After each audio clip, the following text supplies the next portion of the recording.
Hi friends, welcome to my YouTube channel. ನೀವು ನೋಡ್ತಾ ಇದ್ದೀರಾ ಅಡುಗೆ ಮನೆ ಸಂಭ್ರಮ. ಎಲ್ಲರೂ ಹೇಗಿದ್ದೀರಾ? ಐ ಹೋಪ್ ಎಲ್ಲರೂ ಚೆನ್ನಾಗಿದ್ದೀರಾ ಅಂತ ಭಾವಿಸ್ತಾ ಇದ್ದೀನಿ. ಫಸ್ಟ್ ಆಫ್ ಆಲ್ ಎಲ್ರಿಗೂ ರಾಮನವಮಿ ಹಬ್ಬದ ಆರ್ಥಿಕ ಶುಭಾಶಯಗಳು. ಸೊ ಹಬ್ಬದ ದಿನ ತುಂಬ ಬ್ಯುಸಿಯಾಗಿರೋ ಕಾರಣದಿಂದ ನಾನು ಈ ವಿಡಿಯೋನ ಅಪ್ಲೋಡ್ ಮಾಡೋಕ್ಕೆ ಆಗಲಿಲ್ಲ ಫ್ರೆಂಡ್ಸ್. ಸೊ ಅದಕ್ಕೆ ನಾನು ಇವತ್ತು ಈ ವಿಡಿಯೋನ ಅಪ್ಲೋಡ್ ಮಾಡ್ತಾ ಇದ್ದೀನಿ. ಪ್ಲೀಸ್ ಇಷ್ಟ ಆದರೆ ಎಲ್ಲರೂ ಲೈಕ್ ಮಾಡಿ, ಶೇರ್ ಮಾಡಿ, ಕಮೆಂಟ್ ಮಾಡಿ. ನಾನು ರಾಮನವಮಿ ಹಬ್ಬಕ್ಕೆ ಸಬ್ಬಕ್ಕಿ ಹಾಗೆ ಕಡಲೆಬೇಳೆನ ಹಾಕಿ ಪಾಯಸ ಮಾಡಿದ್ದೆ. ಅದಕ್ಕೆ ಏನೇನು ಬೇಕು ಅಂತ ಇಂಗ್ರೀಡಿಯೆಂಟ್ಸ್ನ ನೋಡ್ಕೊಂಬರೋಣ. ಮೊದಲಿಗೆ ಇಲ್ಲಿ ದ್ರಾಕ್ಷಿ, ಗೋಡಂಬಿ, ಬಾದಾಮಿನ ತೊಗೊಂಡಿದ್ದೀನಿ ಫ್ರೆಂಡ್ಸ್. ಹಾಗೆ ನಾನಿಲ್ಲಿ ಒಂದು ದೊಡ್ಡ ಉಂಡೆಯಷ್ಟು ಬೆಲ್ಲನ ತೊಗೊಂಡಿದ್ದೀನಿ. ಸೊ ಹಾಗೆ ತುಪ್ಪನ ತೊಗೊಂಡಿದ್ದೀನಿ ಫ್ರೆಂಡ್ಸ್.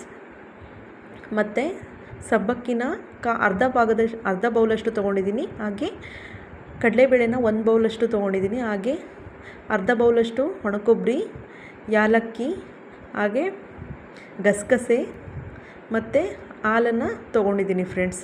ಇಷ್ಟೇ ಫ್ರೆಂಡ್ಸ್ ಇದಕ್ಕೆ ಬೇಕಾಗಿರೋವಂಥ ಇಂಗ್ರೀಡಿಯೆಂಟ್ಸು. ಸೊ ನಮ್ಮನೇಲಿ ಮಕ್ಕಳೆಲ್ಲ ತುಂಬ ಪಾನಕ ಅದು ಇದು ಎಲ್ಲ ತಿಂದ್ಬಿಟ್ಟು, ಸ್ವೀಟ್ಸ್ ಎಲ್ಲ ತಿಂದ್ಬಿಟ್ಟು ತುಂಬ ನೊಣ ಆಗಿಬಿಟ್ಟಿತ್ತು. ಸೊ ನನಗೆ ವಿಡಿಯೋ ಸಮೇತ ಮಾಡೋಕ್ಕೆ ಬಿಡ್ತಾನೆ ಇರಲಿಲ್ಲ ಫ್ರೆಂಡ್ಸ್. ಸೊ ಹಾಗಾಗಿ ವಿಡಿಯೋಗಳದಲ್ಲೂ ಸಮೇತ ನೊಣ ಕಾಣ್ತಾ ಇದೆ ನೋಡಿ. ಮೊದಲಿಗೆ ಇಲ್ಲಿ ನಾನು ಒಂದು ಕುಕ್ಕರ್ನ ತೊಗೊಂಡು ಏನು ಕಡಲೆಬೇಳೆ ತೊಗೊಂಡಿದ್ನಲ್ಲ ಆ ಕಪ್ಪಲ್ಲಿ 3 ಕಪ್ಪಷ್ಟು ಹಾಲನ್ನು ಹಾಕ್ಕೊತಾ ಇದ್ದೀನಿ ಫ್ರೆಂಡ್ಸ್. ಏನು ನಾವು 1 ಕಪ್ಪು ಕಡಲೆಬೇಳೆ ತೊಗೊಂಡ್ವಿ ಅಂತ ಅಂದರೆ ಅದಕ್ಕೆ 3 ಕಪ್ಪಷ್ಟು ಹಾಲನ್ನು ಹಾಕ್ಕೊಂಡು ಕಡಲೆಬೇಳೆನ ಬೇಯಿಸ್ಕೋಬೇಕು. ಸೊ 3 ಕಪ್ ನಾನಿಲ್ಲಿ ಹಾಲನ್ನು ಹಾಕ್ಕೊಂಡಿದ್ದೀನಿ. ಸೊ ಈಗ ಲಿಡ್ನ ಕ್ಲೋಸ್ ಮಾಡಿಬಿಟ್ಟು 3ರಿಂದ 4 ವಿಷಲ್ನ ಹೊಡ್ಸೋಣ ಫ್ರೆಂಡ್ಸ್.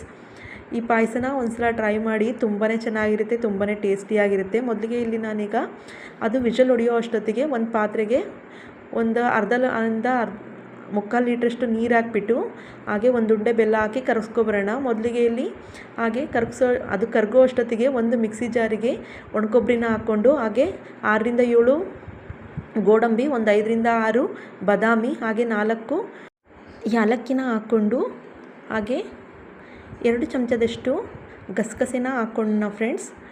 ಗಸಗಸೆ ಹಾಕ್ಕೊಂಡಾದಮೇಲೆ ಇದಕ್ಕೆ ಎಷ್ಟು ನೀರು ಬೇಕು ಅಂತ ಅಂದ್ಬಿಟ್ಟು ಸ್ವಲ್ಪ ಇದಕ್ಕೆ ರುಬ್ಕೊಳ್ಳಿಕ್ಕೆ ಎಷ್ಟು ನೀರು ಬೇಕಾಗುತ್ತೋ ಅಷ್ಟನ್ನು ಹಾಕ್ಕೊಂಡು ಕ್ಲೀನಾಗಿ ನುಣ್ಣಗೆ ಗ್ರೈಂಡ್ ಮಾಡ್ಕೊಂಡು ಬರೋಣ ಫ್ರೆಂಡ್ಸ್.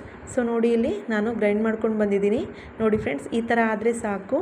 ಸೊ ಈಗ ಗ್ರೈಂಡ್ ಮಾಡಿರೋದನ್ನ ಇಟ್ಬಿಟ್ಟು ಅಷ್ಟೊತ್ತಿಗೆ ವಿಷಲ್ ಆರಿದೆ ನೋಡಿ. ನಾನಿಲ್ಲಿ ಏನು ಕಡಲೆಬೇಳೆ ಬೇಯಿಸ್ಕೊಂಡಿದ್ನಲ್ಲ ನೋಡಿ ಬೆಂದಿದೆ. ಈಗ ಮೊದಲಿಗೆ ಗ್ಯಾಸ್ ಆನ್ ಮಾಡಿಕೊಂಡು ಒಂದು ಪಾತ್ರೆನ ಇಟ್ಕೊಂಡು ಅದಕ್ಕೆ 2ರಿಂದ 3 ಟೇಬಲ್ ಸ್ಪೂನಷ್ಟು ತುಪ್ಪನ ಹಾಕ್ಕೊಂಡು, ತುಪ್ಪ ಕಾದಾದಮೇಲೆ ಏನು ದ್ರಾಕ್ಷಿ ಮತ್ತು ಗೋಡಂಬಿನ ತೊಗೊಂಡಿದ್ವಲ್ಲ ಫ್ರೆಂಡ್ಸ್, ಗೋಡಂಬಿನ ನಾನು ಇಲ್ಲಿ ಕಟ್ ಮಾಡಿ ಇಟ್ಕೊಂಡಿದ್ದೀನಿ.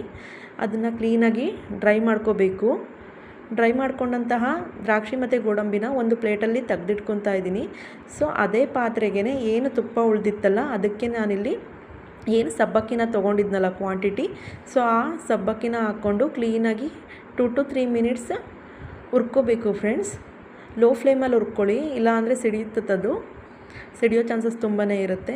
ಸೊ ಹುರ್ಕೊಂಡಾದಮೇಲೆ ಅದಕ್ಕೆ ಏನು ಹಾಲನ್ನ ಇಟ್ಕೊಂಡಿದ್ವಲ್ಲ, ಸೊ ಹಾಲನ್ನ ಹಾಕಬೇಕು. ನಾನು ಇಲ್ಲಿ ಏನಿಲ್ಲ ಅಂದರೂ ಮುಕ್ಕಾಲು ಲೀಟ್ರಷ್ಟು ಹಾಲನ್ನ ತೊಗೊಂಡಿದ್ದೀನಿ ಫ್ರೆಂಡ್ಸ್.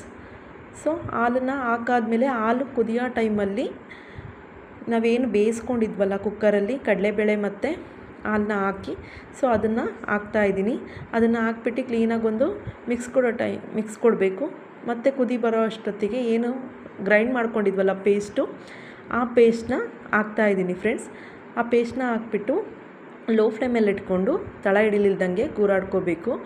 ಸೊ ನೋಡಿ ಈ ರೀತಿ ಗೂರಾಡ್ಕೋಬೇಕು. ಮತ್ತು ಹೈ ಫ್ಲೇಮಲ್ಲಿ ಇಟ್ರಿ ಅಂತ ಅಂದರೆ ಉಕ್ಕಿ ಚೆಲ್ಲೋಗೋ ಚಾನ್ಸಸ್ ತುಂಬ ಇರುತ್ತೆ.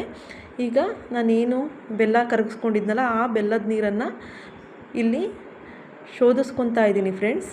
ಹಾಗೆ ಶೋಧಿಸ್ಕೊಂಡಾದ್ಮೇಲೆ ಏನು ದ್ರಾಕ್ಷಿ ಮತ್ತು ಗೋಡಂಬಿನ ತುಪ್ಪದಲ್ಲಿ ಹುರ್ಕೊಂಡಿದ್ನಲ್ಲ ಅದನ್ನು ಹಾಕ್ಕೊತಾ ಇದ್ದೀನಿ. ಹಾಕ್ಕೊಂಡು ಇದನ್ನು ಏನಿಲ್ಲ ಅಂದರೂ 2ರಿಂದ 3 ಕುದಿಸಿದ್ರೆ ಸಾಕು ಫ್ರೆಂಡ್ಸ್. ಸೊ ನೋಡಿ ಇಲ್ಲಿ ಎಷ್ಟು ಚೆನ್ನಾಗಿ ರುಚಿಕರವಾಗಿ, ನೋಡೋಕ್ಕೂ ಸುಂದರ, ತಿನ್ನೋದಕ್ಕೂ ತುಂಬ ಚೆಂದ ಅನಿಸುತ್ತೆ ಫ್ರೆಂಡ್ಸ್. ಅಷ್ಟು ಚೆನ್ನಾಗಿತ್ತು. ಒಂದ್ಸಲ ಟ್ರೈ ಮಾಡಿಬಿಟ್ಟು ಕಮೆಂಟ್ ಮಾಡಿ ಯಾವ ರೀತಿ ಇತ್ತು ಅಂತ ಅಂದ್ಬಿಟ್ಟು. ನನಗಂತೂ ಅದನ್ನು ನೋಡಿದ್ರೇ ಬಾಯಲ್ಲಿ ನೀರು ಬರೋ ಅಷ್ಟು ಚೆನ್ನಾಗಿತ್ತು. ಸೊ ನಾನು ಫಸ್ಟ್ ಆಫ್ ಆಲ್ ದೇವ್ರಿಗೆ ನೈವೇದ್ಯ ಇಟ್ಟು ಆಮೇಲೆ ತಿಂದು ನೋಡಿದೆ, ತುಂಬಾ ಚೆನ್ನಾಗಿತ್ತು. ನೀವು ಕೂಡ ಟ್ರೈ ಮಾಡಿ. Thank you for watching. Bye friends.